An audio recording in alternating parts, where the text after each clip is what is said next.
कोणतंही नाव असू दे, अधिक महिना, मलमास, पुरुषोत्तम मास किंवा धोंड्याचा महिना, नावं वेगवेगळी असली तरी संदेश मात्र एकच. मन शुद्ध करा, भक्तीत रमून जा आणि माणसामधील देव जपा, माणुसकी जपा.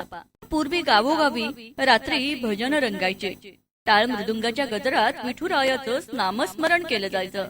त्या काळात लोकांकडे साधनं कमी होती असं म्हटलं तरी चालेल, पण त्यांचं मन मात्र समाधानानं भरलेलं होतं. देव शोधायला मंदिरात जाण्याची गरज असते का? तर हा देव कधी कधी आपल्याला माणसात सुद्धा भेटत असतो. कधी कधी आपल्या आईने केलेला स्वयंपाक खात असताना प्रत्येक घासामध्ये आपल्याला या देवाचं दर्शन होत असतं. कधी कधी एखाद्याच्या मदतीला आपण जेव्हा धावून जातो तेव्हाच आपल्याला या देवाची प्रचिती येते. तर कधी शांत बसून घेतलेल्या नामस्मरणातही आपल्याला हा देव भेटत असतो. म्हणूनच आपण या देवाला माऊलीच्या स्वरूपात पाहत असतो. माऊलीत मूर्ती विठ्ठलाची, विठ्ठला माय बापा. सध्या चालू असणारा महिना अधिक आणि या महिन्यामध्ये भोजन घालण्याची परंपरा आपल्याला पाहायला मिळते.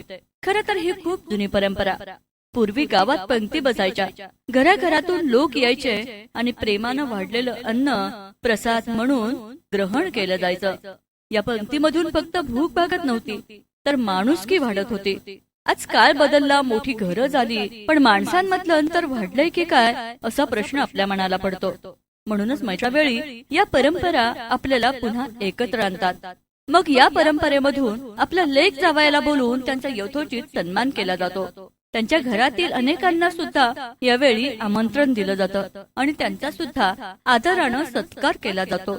त्याचबरोबर आणखीन एक परंपरा आपल्याला पाहायला मिळते, ज्याला आपण मेहून भोजन असं म्हणतो. या परंपरेमधून मात्र आपलं असलेलं नातं पुन्हा एकदा या अधिक महिन्याच्या निमित्तानं आणखीन घट्ट होतं असं म्हणायला हरकत नाही.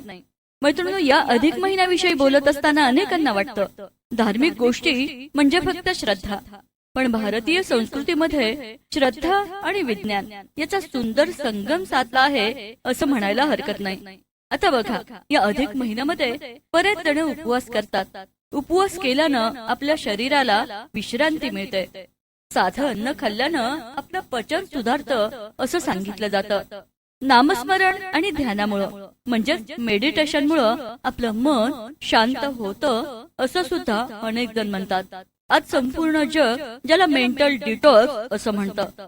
आज बरीच माणसं तणावाखाली जगतायत. कोणाला असते नोकरीची चिंता, तर कधी कोणासाठी हा ताण नात्यांमधला दुरावा असा सुद्धा असतो. म्हणूनच हा अधिक महिना आपल्याला सांगत असतो, मनाला थोडा विराम द्या.